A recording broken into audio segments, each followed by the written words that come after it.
por aquilo até hoje. A palavra de Deus nos mostra que o Senhor enviou o seu anjo e fechou a boca dos leões que estariam tragando a Daniel. E o quarto período da história registrado na Bíblia Sagrada, onde o povo do Senhor desfrutou a maior parte dos seus milagres, é exatamente no período de Jesus. No período que Jesus e seus apóstolos estão no estabelecimento da sua igreja. É o tempo da igreja, tempo este que nós estamos vivendo até hoje. Nós estamos no tempo da igreja e neste tempo também Jesus opera milagres. Não houve nenhuma interrupção, não houve nenhum momento que Jesus disse: a partir de agora eu não vou mais operar milagres. Pelo contrário, ele continua operando milagres e maravilhas em meio ao seu povo, em meio aos seus filhos. E dentre tantos milagres que o Senhor Jesus operou no registro do seu ministério terreno, que nós temos nos evangelhos, estão esses milagres que são os milagres sobre a natureza. Jesus, ele operou milagres que demonstrou o seu poder sobre a matéria, sobre aquilo que existe e nós podemos tocar. Quando ele multiplica os pães e peixes, quando transforma a água em vinho, quando novamente multiplica os pães e peixes, ele demonstra o seu poder sobre a vida e saúde humana, como nós temos estudado esses dias, trazendo cura, trazendo ressurreição, trazendo libertação. E ele também demonstra o seu poder sobre as hostes espirituais, sobre o reino das trevas, sobre o reino do maligno. Mas boa parte dos milagres operados pelo Senhor são milagres acerca do seu poder sobre a criatura e sobre a criação, sobre a natureza, sobre aquilo que está estabelecido neste universo que nós estamos vivenciando. E a palavra do Senhor nos mostra alguns destes milagres. É claro que Jesus operou muitos mais milagres do que estes que temos registrados. O próprio João, escrevendo no capítulo 20, nos últimos versículos, e no capítulo 21, diz que Jesus operou muitos outros milagres, mas que não foram registrados. E aqueles que contabilizaram os milagres operados pelo Senhor, contabilizam cerca de 35 destes milagres. Mas sobre a criação, sobre a natureza, sobre o universo, nós temos aqui na nossa lição o registro em quando Jesus ele acalma a tempestade, quando ele anda sobre as águas, quando faz a figueira secar, quando ele traz a pesca maravilhosa em Lucas capítulo 5 e a segunda pesca maravilhosa em João capítulo de número 21, quando ele já havia ressuscitado dentre os mortos. E quando o Senhor ele demonstra o seu poder, quando ele dá a sua palavra, quando os discípulos estão diante de uma tempestade que os assola, é interessante observar, irmãos, que nós não estamos falando de pessoas que não tinham perícia naquele ambiente. Nós não estamos falando de pessoas que eram leigos na pescaria, muito menos leigos na arte da navegação ou na ciência da navegação. Eram pessoas experientes, eram pessoas que tinham a sua vida dedicada a estar ali, naquele ambiente. Muitas vezes enfrentaram tempestades. Eles sabiam, conheciam o lago de Genezaré, conheciam o mar de Tiberíades. Eles conheciam absolutamente bem aquele lugar, conheciam absolutamente bem aquele ambiente. Mas quando o Senhor Jesus ordena que eles estivessem passando para a outra margem, o texto sagrado nos mostra que Jesus ele não vai com eles. A palavra do Senhor nos mostra esta verdade. Temos duas ocasiões em que o Senhor Jesus ele acalma a tempestade. Por exemplo, podemos abrir a nossa Bíblia em Mateus, no capítulo número 8. Mateus, capítulo número 8. Glória ao nome de Jesus. Mateus, capítulo 8, versículo 23 em diante. E entrando ele no barco, seus discípulos o seguiram. E eis que no mar se levantou uma tempestade tão grande que o barco era coberto pelas ondas. Ele, porém, estava dormindo. Nesta primeira vez em que os discípulos são assaltados ou açoitados pela tempestade, Jesus está no barco. Mateus capítulo número 14, você e eu abrimos as nossas vidas e vamos perceber que o Senhor Jesus, glória a Deus. Mateus capítulo número 14, versículos número 22 em diante, vamos perceber que o Senhor Jesus havia despedido os seus discípulos e disse: vocês vão na frente, que eu vou aqui despedir essa multidão de gente. Talvez se alguém fosse esperar que Jesus falasse com cada um, ia demorar bastante. Ele queria que os seus discípulos fossem adiante dele para a outra margem, para o outro lado. E aqui Jesus não está com eles. Irmãos queridos, nós vemos muitos ensinamentos que o Senhor nos proporciona através dessas vezes em que Ele acalmou a tempestade. Se nós olharmos a primeiro momento A primeira tempestade que é apaziguada, Jesus está presente com seus discípulos, o mar se levanta, e os seus discípulos, eles parecem imaginar algo diferente acerca de Cristo. Eles já haviam visto Jesus operar milagres, já haviam visto Jesus curar, eles já haviam visto Jesus multiplicar os pães, mas aqui eles são tomados de medo. O texto sagrado mostra que eles são tomados de um medo tão grande, irmãos, tão grande. Eles vão dizer assim: Senhor, salva-nos que perecemos. Uma outra expressão registrada por Marcos, veja por favor comigo na sua Bíblia, Marcos capítulo número 5. Glória a Deus. Glória a Jesus. Marcos capítulo número 5.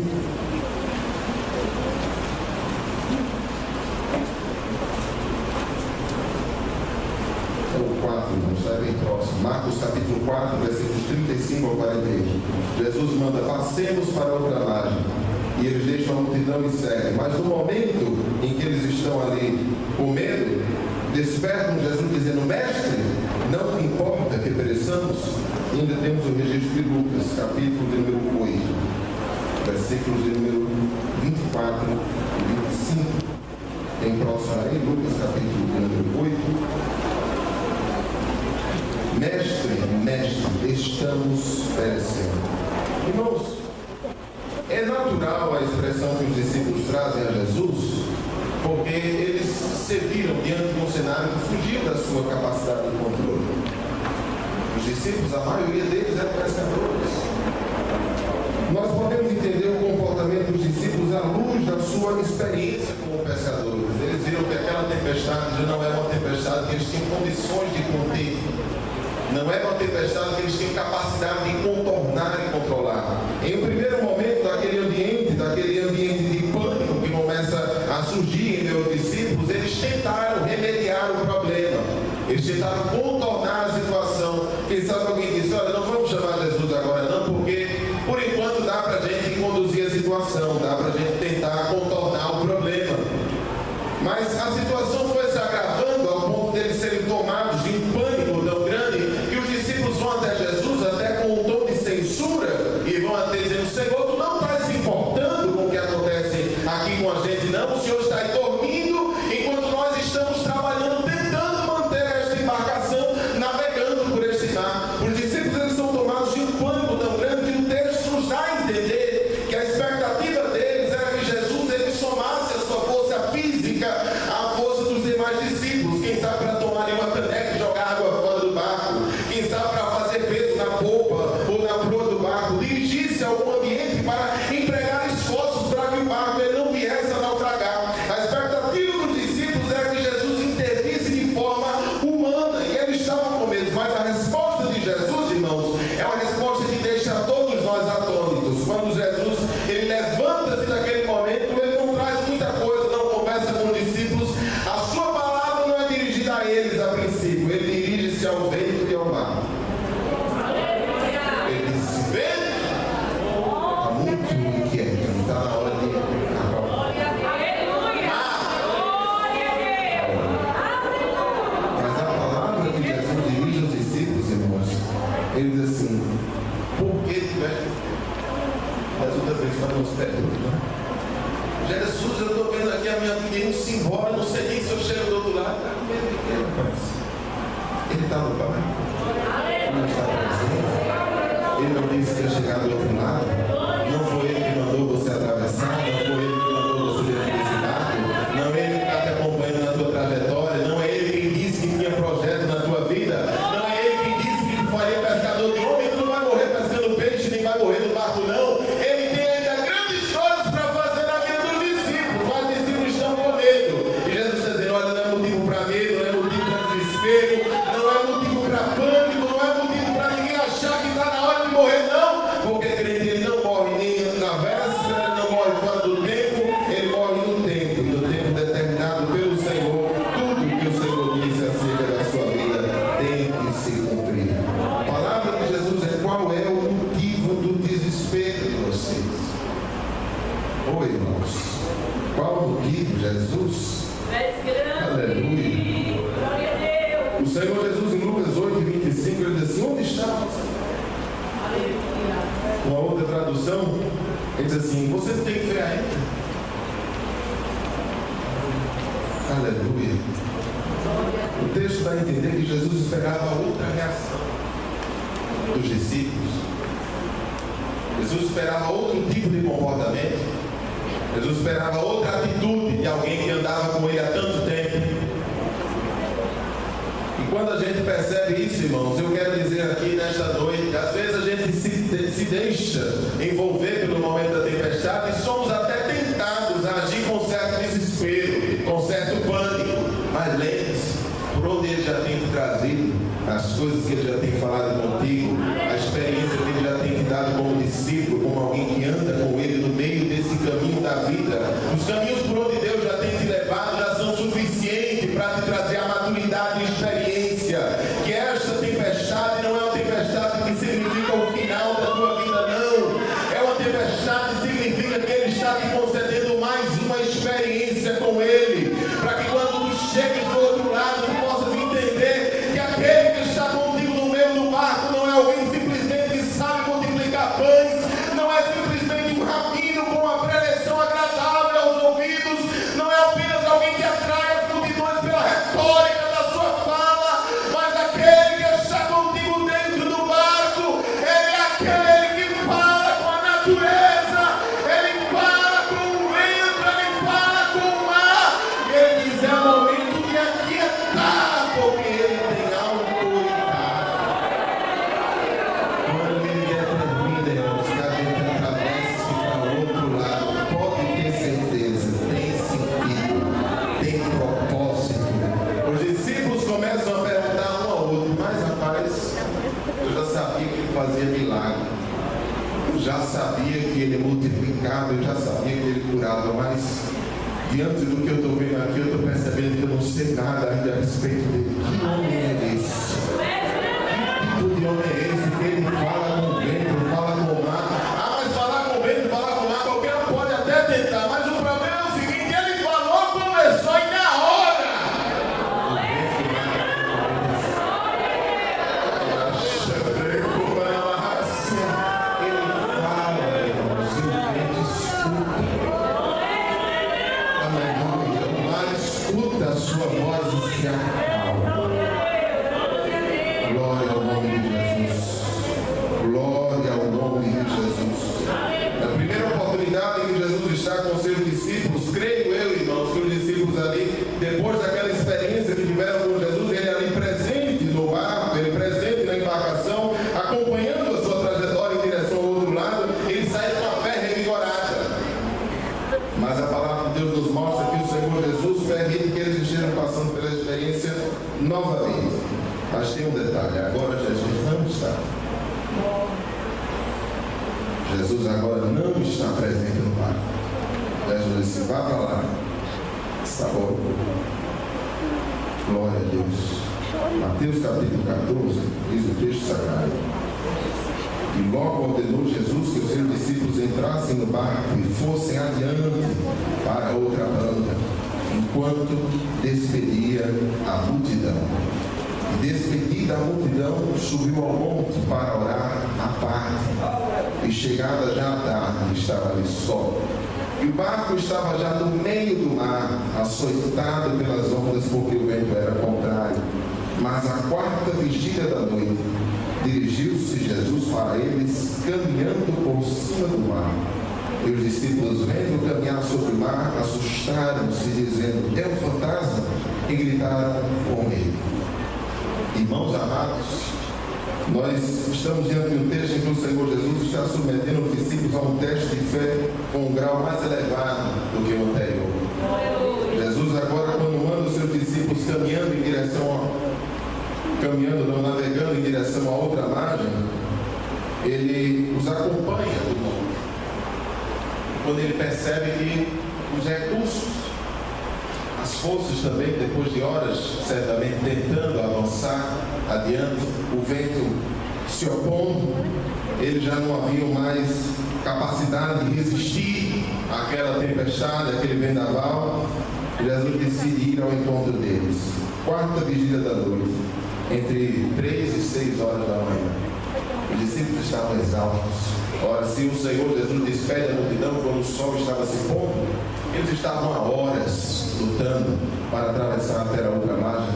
Imagine que eles saem por volta das 6 horas da noite e já estavam entre 3 e 6 horas da manhã. Eles já haviam gastado todas as suas energias. Já não havia força física, já não havia expectativa de chegar do outro lado. E Jesus, ele decide agora encontrar-se com eles caminhando por cima do mar. Quando o texto sagrado nos apresenta esse relato, nós vamos ver que os discípulos passam a ficar assombrados. Não é que os discípulos eles eram aquele tipo de gente supersticiosa, que cria em fantasmas, simplesmente não. Não creio que seja dessa forma, não é o sentido que o texto passa. Mas diante do momento de desespero, e eles eram conhecedores das lendas que se contavam naquele mar que acontecia com diversos dos marinheiros, com diversos dos homens que embarcavam ali. Naquele momento de desespero, de exaustão, naquele momento de incapacidade diante do problema, eles veem que Jesus estava passando por eles. É interessante que o texto de Marcos 6, do 48 e 49, diz que é como que Jesus ia passar adiante. Jesus não ia nem entrar no barco. Quando vê aquele ser caminhando sobre as águas, eles dizem: é um fantasma. Entre si eles começam a gritar de medo. Oh, glória a Deus. Mas quando Jesus estava passando ali pelo mar, caminhando, enquanto o barco não conseguia avançar nada, Jesus andando por cima das águas, me vem à mente o texto de Naum, capítulo 1, versículo 3. Porque o Senhor, ele tem o seu caminho na tempestade. Glória a Deus. O Senhor, ele tem o seu caminho na tormenta, o seu caminho no vendaval. A Nova Versão Internacional diz: o caminho de Deus é pela tempestade. É difícil para mim e para você, mas ele está acostumado com isso mesmo. Ele está acostumado no meio da tempestade começar caminhando sobre ela. Ele não está preocupado com o cenário, não está preocupado com o ambiente. Isso para ele não influencia em nada. Ele permite a tempestade porque ele sabe que ele tem um caminho que ele pode trilhar ali. E se você não souber caminhar sozinho, ele pode te tomar ali e te conduzir naquele momento. Enquanto que os discípulos começam a ver o Senhor Jesus, começam a gritar, ele diz: sou eu. Não é motivo para medo, nem motivo para pânico. Pedro, ele era daquele crente que gostava de experiência com Deus. Ele disse: olha, Jesus, eu estou até com medo, mas se és tu mesmo, me chama para ir ter contigo. Eu sozinho não vou, mas se tu mandar, eu consigo. Ele disse: Pedro, vem. Pedro começa a caminhar. Oh, glória a Deus. Meus irmãos, quando a palavra do Senhor nos mostra isso, eu fico imaginando o que acontecia nas leis da natureza. A toda lei que era instituída, ela precisa de um agente para que submeta quem não quer se submeter à lei. Naquele momento, os agentes da natureza, o vento e o mar, quem sabe, olhavam assim: olha, eu preciso submeter ele à lei da natureza e à lei da gravidade. As leis da física não aceitam violação. Mas quando chega perto de Jesus, quem está doido de tocar nele e mandar ele afundar, porque foi ele que estabeleceu no firmamento as ordens, as leis. Ele coloca a terra e diz: terra gira em rotação, em translação. Ele firma a lua no espaço e lua, tu fica aí. Sol, tu vais brilhar. O firmamento vai estabelecer sinais para dias, para tempos, para estações, para anos. As nuvens vão correr sobre a terra. Descerá sobre a terra a chuva que evapora. Ele estabelece as leis que regem este universo. Mas aquele que estabelece a lei é aquele que diz: é momento de abrir uma exceção. Eu tenho autoridade para ter exceção. Eu já violei aqui a lei da natureza e quero dizer aqui, Pedro, eu tenho autoridade para violar a lei da natureza. Eu estou abrindo exceção aqui também. Tu sozinho não conseguia, Pedro, mas vem caminhando aqui, vem caminhando, vem experimentar o sobrenatural, vem experimentar aquilo que eu tenho reservado para ti, Pedro, porque, Pedro, tu precisa da experiência para o que eu tenho contigo na frente, Pedro. Experiência sobrenatural. Pedro ali, naquele momento, começa a ver aquilo que Jesus estava fazendo na sua vida, caminhando por sobre as águas do mar. mas ele percebe a sua limitação. Quando Pedro percebe a sua limitação, ele percebe os agentes, ele começa a perceber que ele não tem condição, ele vai afundando. Ele vai afundando. Irmãos queridos, o texto sagrado nos mostra que enquanto Pedro está ali caminhando, começa a afundar, clama pelo Senhor, Jesus chega para ele e diz assim: homem de pequena fé, por que duvidaste? Irmãos, homem de pequena fé, o único homem que andou sobre as águas. Será que Jesus ele estava querendo, na verdade, censurar a Pedro? Creio que o texto nos quer dizer é que esta pouca fé, ou esta pequena fé que o Senhor está apontando na vida de Pedro, é aquela fé que ela tem um princípio, mas que ela não consegue chegar ao fim. É a fé da inconstância, é a fé dos altos e baixos, é a fé daquela pessoa que crê no Senhor, mas no momento da dificuldade acha que ele vai desanimar. Glória a Deus. É a fé em que, infelizmente, muitos crentes têm apresentado nos últimos dias.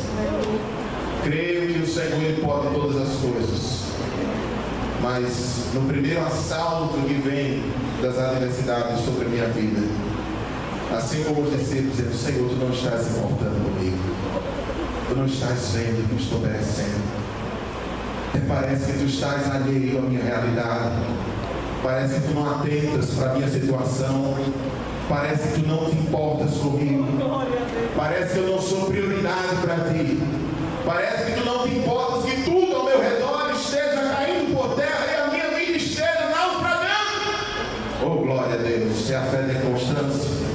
Mas, aleluia, eu louvo ao nome de Jesus, porque o Senhor, Ele é um Deus que atenta para a nossa vida, irmãos, num nível de detalhe tão grande. Ele atenta para a nossa existência em um nível de detalhe tão grande. Deus está tão atento para com os seus filhos, que Ele nos conhece de perto. Veja comigo o livro de Êxodo, capítulo número 13, versículo número 7.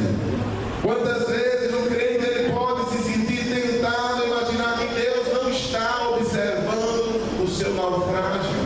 Êxodo capítulo 13, versículo número 7, nos diz a palavra do Senhor a seguinte expressão: e disse o Senhor: tenho visto atentamente a aflição do meu povo que está no Egito, e tenho ouvido o seu clamor por causa dos seus exatores, porque conheci as suas dores. Com isso não estamos dizendo que Deus não sabia, porque Ele é onisciente. O que estamos dizendo aqui é que Deus ele dirige uma atenção especial aos seus filhos. Salmo 34, 15.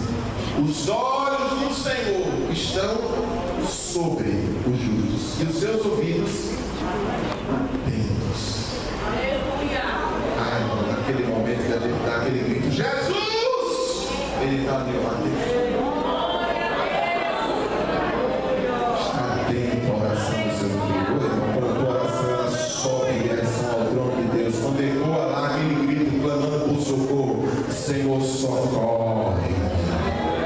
Ai, o Senhor, para ouvir a oração dos seus filhos.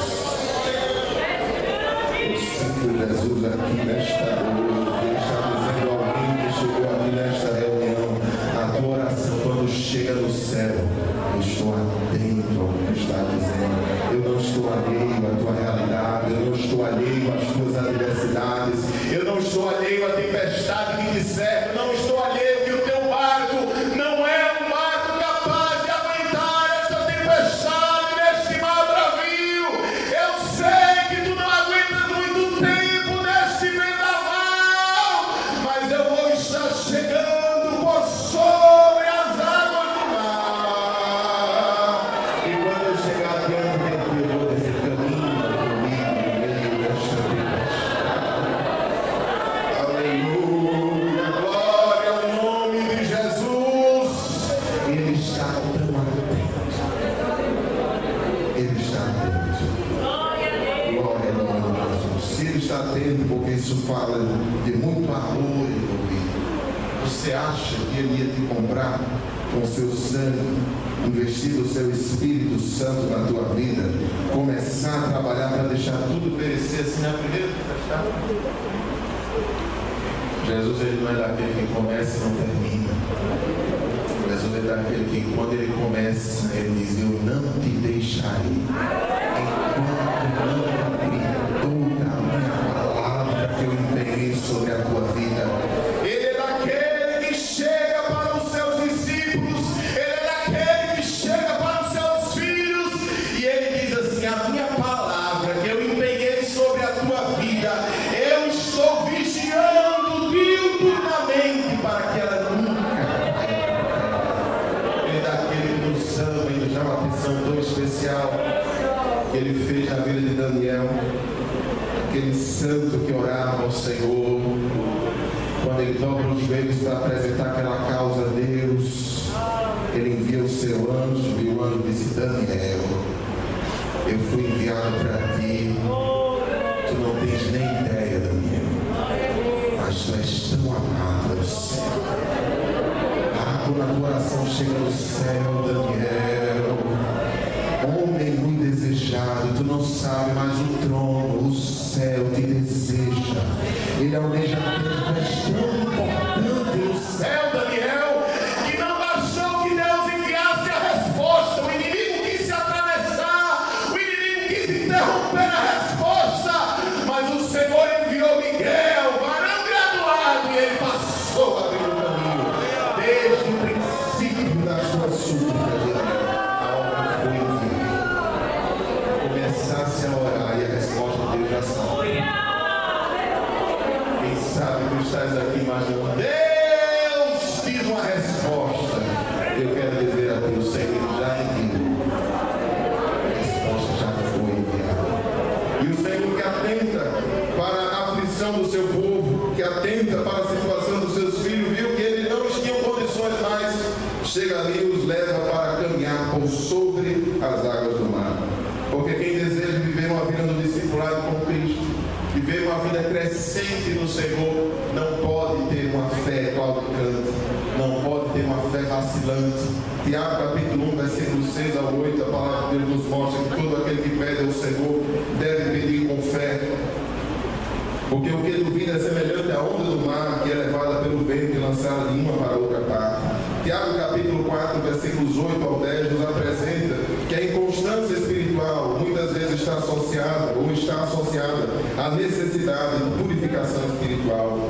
Limpai as mãos, pecadores, e vós, de duplo ânimo, purificai o coração. Muitas vezes o nosso coração ele pode ser tomado pela inconstância espiritual, porque é necessário que haja purificação de algo, necessário que algo saia, para que nós tenhamos uma vida de constância espiritual na presença do Senhor. Ele nos deseja levar pelo caminho, pela jornada, pela trajetória da fé, ainda que isso nos conduza a um caminho onde estaremos atravessando grandes tempestades. Grandes tempestades. O segundo ponto da nossa lição nos apresenta: no primeiro, o Senhor apresenta o seu poder, revela através das suas ordens. E no segundo, nós vemos as lições de milagre que são feitas também quando o Senhor ordena acerca da colheita, da pesca, maravilhosa. É um momento de frustração dos discípulos. É um momento que eles veem a sua vida diante da falta de êxito, do insucesso, da falta de conquista. Porque imagine que cenário que é, irmãos. Olha, todo mundo que gosta de pescar sabe que pescador ele gosta muito de exibir o seu peixe, ou não é? É ou não é? Todo pescador, quando ele pega ali o seu peixe, se ele puder tirar uma foto e postar, só olha aqui, o tamanho do peixe. Agora você imagina 7 pescadores profissionais, passam 12 horas tentando pescar, ninguém pega um. Frustração total. Ele disse: mas a gente perdeu o jeito. A gente não está tão bom quanto a gente já foi um dia. Lucas capítulo 5, versículo número 1 ao 11, a palavra de Deus nos mostra. Lucas capítulo número 5, versículo número 1 ao versículo número 11. E aconteceu que, apertando a multidão para ouvir a palavra de Deus, estava ele junto ao lago de Genezaré, é o mesmo mar de Tiberíades, e viu estar 2 barcos junto à praia do lago. Os pescadores, havendo descido deles, estavam lavando as redes. E entrando num dos que era de Simão, pediu-lhe que o afastasse um pouco da terra. E assentando-se, ensinava do barco a multidão, e quando acabou de falar, disse a Simão: faze-te ao mar alto e lançai as vossas redes para pescar. E respondendo Simão, disse-lhe: mestre, havendo trabalhado toda a noite, nada apanhamos, mas porque mandas, lançarei a rede. E fazendo assim, colheram uma grande quantidade de peixes, e rompia-se-lhes a rede. E fizeram sinal aos companheiros que estavam no outro barco para que os fossem ajudar. E foram e encheram ambos os barcos, de maneira tal que quase iam a pique. E vendo isso, Simão Pedro prostrou-se aos pés de Jesus, dizendo: Senhor, ausenta-te de mim, porque sou um homem pecador. Pois que o espanto se apoderara dele e de todos os que com ele estavam, por causa da pesca que haviam feito. E de igual modo também de Tiago e João, filhos de Zebedeu, que era companheiro de Simão. E disse Jesus a Simão: não temas, de agora em diante serás pescador de homens. E levando os barcos para a terra, deixaram tudo e o seguiram. Vejam que aqueles haviam passado por um momento de frustração muito grande. Eles já estavam lavando as suas redes, já não estavam mais com a pretensão de continuar pescando, já era dia, e os pescadores geralmente preferem pescar pela noite, eles que trabalham com a pesca profissional. E o Senhor Jesus, ele decide ir a um dos barcos. Claro que aqui o Senhor Jesus já tinha um propósito de comissionar a Pedro para que fizesse parte daqueles que seriam seus discípulos e apóstolos. O Senhor Jesus, ele vai ao mar. Ele vai ao mar. A presença de Jesus no barco da nossa vida certamente há de nos trazer grandes resultados da sua intervenção na nossa história. Pedro, ele segue o barco para que Jesus dali fizesse um púlpito, para que Jesus de lá fizesse uma pregação. Imagine que este barco ele pode representar a nossa casa, esse barco pode representar a nossa vida, aonde nós desenvolvemos as nossas atividades, onde nós passamos a maior parte do nosso tempo. Quando tem espaço para Jesus, tem espaço para milagre, tem espaço para surpresa, tem espaço para novidade de Deus. Ele abre o espaço, Jesus entra. Jesus prega, depois ele olha e diz assim: olha, esse teu barco aqui que tu já separasse um pouco da terra, separar da terra aqui, sabe o que é, irmãos? Se desvencilhar um pouco disso daqui, nosso mundo físico aqui, essa nossa terrinha, como a gente chama, precisa separar um pouco disso. Às vezes a gente quer muito milagre, mas isso daqui, irmãos, só atrapalha no carro. Às vezes a gente quer muito milagre, mas a gente não quer sair um pouco daqui da terra. Às vezes Jesus está dizendo: olha, se afasta um pouquinho daí, você tem uma coisa para fazer, separa um pouquinho, desliga um pouquinho esses aparelhos, desliga um pouquinho essas coisas, dobra o joelho um pouquinho, separa um pouco, separa um tempo, separa um momento, separa uma ocasião. Porque se você não der tempo, não der ocasião, não der espaço, como é que ele vai realizar o milagre? Como é que ele vai realizar o trabalho? E depois que ele prega, ele diz: olha, Simão, tu já estás separado dessa terra, tu já estás se desligando das coisas aqui na terra, teu pensamento agora ouviu a mensagem, teu pensamento no céu. Eu vou te propor uma coisa, Simão: faze-te ao mar alto. Mar alto é lugar de grandes experiências. Mar alto fala de profundidade. Mar alto fala de você estar ali, naquele ermo isolado, você não tem nada, né? Naquela época, quem tinha GPS estava ali. Você está à mercê de Deus. Você está à mercê do vento que sopra. O vento sopra. Ouve a sua voz. Você não sabe de onde vem. Você não sabe para onde vai. Quando você está na alma, você abre a velhinha da sua embarcação e diz assim: sopra, Espírito Santo. Conduz a minha vida para onde tu queres. Faz o que é da tua vontade. Dirige a minha embarcação até onde tu desejas. Leva-me ao teu porto desejado. Eu saí de onde eu estava, mas eu não quero ir para onde eu quero.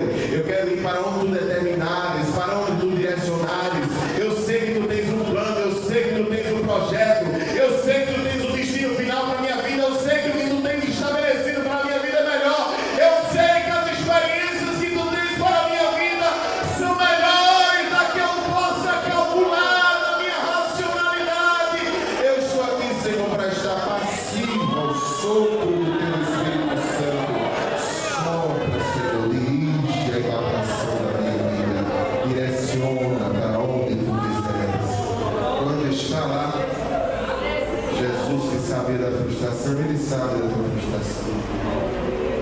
Ele sabe quando tu diz a Ele, Senhor, Tu sabes o desejo do meu coração. Tu sabes que a minha vontade é te chegar naquele lugar. E eu não ia fazer para a minha glória, não, Jesus. Eu queria para dar glória ao teu nome. Eu ia oh, glória a Deus.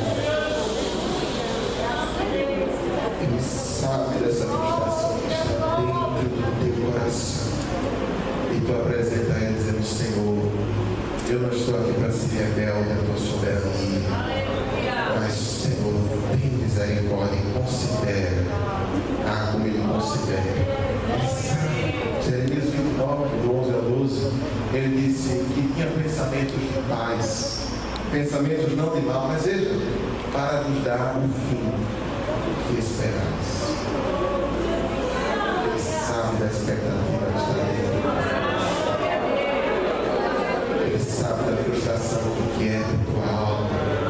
Quando você começa a falar sobre aquilo, não na garganta desse pessoas.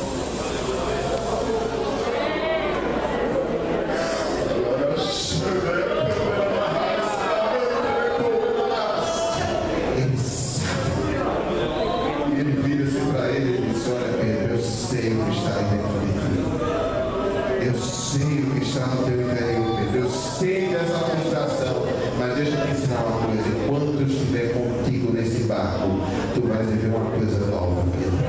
Pedro, lança tua rede. Jesus, se dependesse de mim, eu não fazia. Se dependesse da minha tentativa, eu já encerrei. Por mim já basta. Mas eu sou crente e gosto de te obedecer. Eu sei que tem que autoridade. Eu sei que se eu tentar a minha força, eu não consigo. Eu sei que se depender da minha habilidade, eu não chego.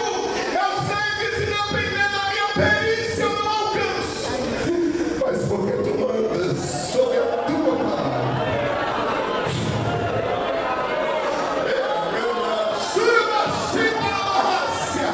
Sobre a tua palavra eu lançarei as mãos.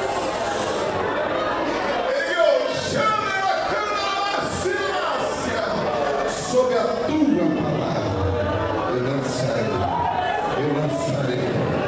eu lançarei.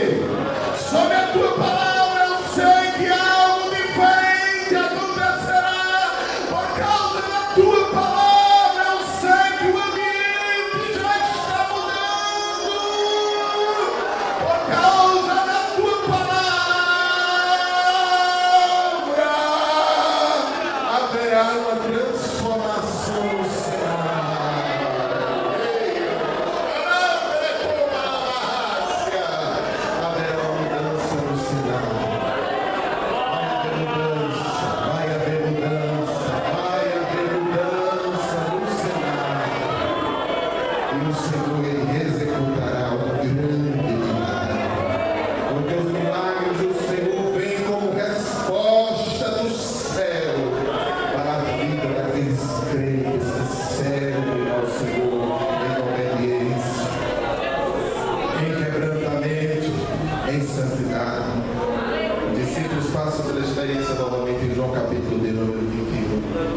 Estavam ali de novo pescando, não consegue nada. Pescadores já frustrados. Quem sabe alguém olhava e dizia assim mais abaixo, depois que a gente inventou esse negócio de ser crente, parece que a gente perdeu o jeito. João olhava assim para Pedro, olha Pedro, tu parece que perdesse a mão, mas tu não é mais aquele pescador que já fosse comigo. Quando eles passam a noite toda tristes porque não tinham visto Jesus, ele já havia morrido. Quando vai descontando o dia, era costume naquela região que as pessoas que quisessem comprar mais barato, compravam diretamente dos pescadores na beira da praia. Eles estão ali naquele ambiente, não tem ninguém, eles escutam um grito lá na praia: filhos! Tem alguma coisa aí?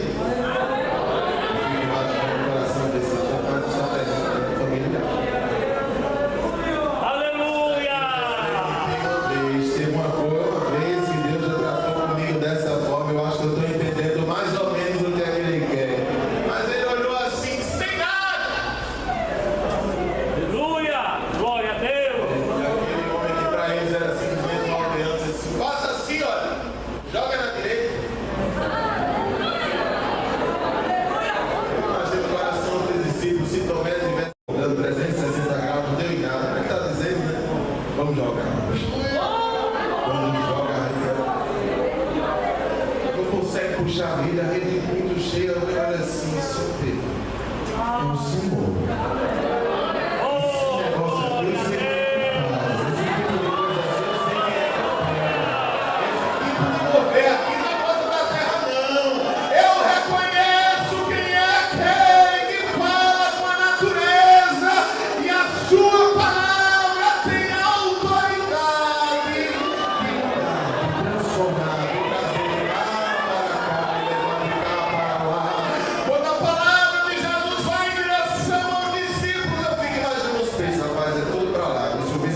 o Senhor envia a sua palavra, a palavra do Senhor, como está escrito, ela é viva, ela é eficaz, ela resolve. Quando Jesus ele ordena a sua palavra, ela resolve qualquer problema.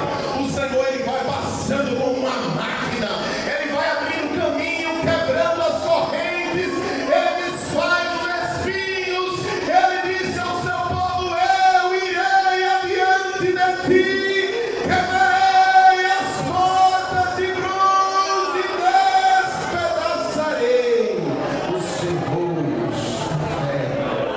Oh, glória ao nome de Jesus. Quando o Senhor ele executa dos seus milagres, ele dá livramento. Alguém diz assim: o final era um final tão triste, mas Jesus mudou o cativeiro. Jesus inverteu o cenário.